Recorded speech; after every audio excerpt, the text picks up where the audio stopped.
Subscribe कीजिए हमारे channel को और बेल आइकन को दबाइए हमारी लेटेस्ट वीडियो सबसे पहले देखने के लिए। बहुत बड़ी ताकत बनेंगे आप अगर आपको सहना आ गया और बर्दाश्त करना आ गया। क्योंकि जब आप बर्दाश्त करते हैं ना तो अंदर में एक ताकत पैदा होती है। वो ताकत आपकी रूह को परवाज देती है और अगलों के लिए तस्खीर का काम देती है। और अगर आप फट गए तो बम के फटने से क्या होता है? तबाही आती है। जब आप फटेंगे या मैं फटूंगा तो मुआशरे में तबाही आ जाएगी। तो इसके लिए आप दो चीज़ों का एहतमाम फरमाएं। एक, अपनी ज़बान की हिफाजत फरमाएं। आप इस 400 के मुआशरे में कोई गीबत करने वाला ना, कोई झूठ बोलने वाला ना, कोई किसी को तंज करने वाला ना, ताना देने वाला ना। ऐसी बात जो किसी के दिल पे जाके चोट मारे, उससे आप अपनी ज़बान को साफ कर लें। कभी इस पे काबू पा सकेंगे, कभी नहीं, कभी रह जाएगा, कभी हो जाएगा। तो जब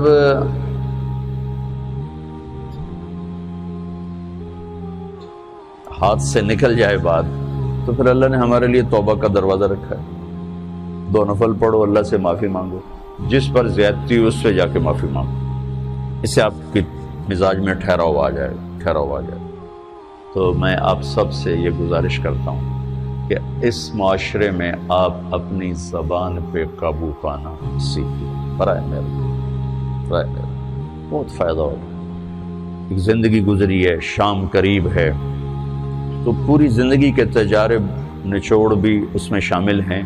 और तजारब निचोड़ को गोली मारो और दीवार पर डाल दो। मेरे नबी का फरमान उसके लिए काफ़ी है कि आपने फरमाया कि 2 चीज़ों की ज़मानत दे दो, मैं जन्नत की ज़मानत देती। एक तुम्हारे जो 2 जबड़ों के दरमियान है, एक तुम्हारी 2 टांगों के दरमियान है, इसे पाक कर लो, मैं जन्नत का ज़ामिन बन जाता हूँ। और मुआज़ इब्न जबल से फरमाया कि तुम्हें पूरे दीन का निचोड़ बताऊँ। कहा जी क्या? तो आपने इस हदीस को मैंने पता नहीं हज़ारों लाखों दफ़ा बयान कर दिया है और हर दफ़ा बयान किया है कि अच्छा ये ऐसे करके क्यों फरमाया?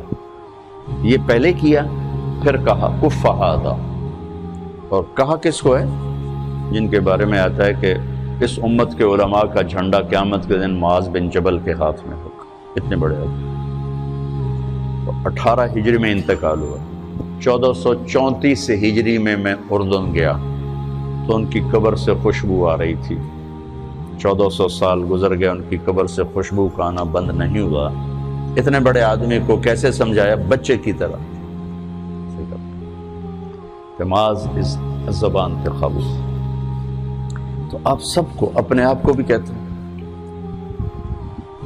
वो अरब खतीब कहते हैं ऊसीकुम नफ्सी अव्वलन व इय्याकुम करके आमतौर पर खुतबा शुरू करते हैं। तो मैं भी अपने ज़ात से शुरू करके आपसे ये अर्ज़ करता हूँ बच्चों कि अपनी ज़बान पे काबू पाना सीखो। यहाँ इसकी मश्क कर लो। ये छोटा सा मैदान है, छोटा, एक तालाब में है आप, तालाब।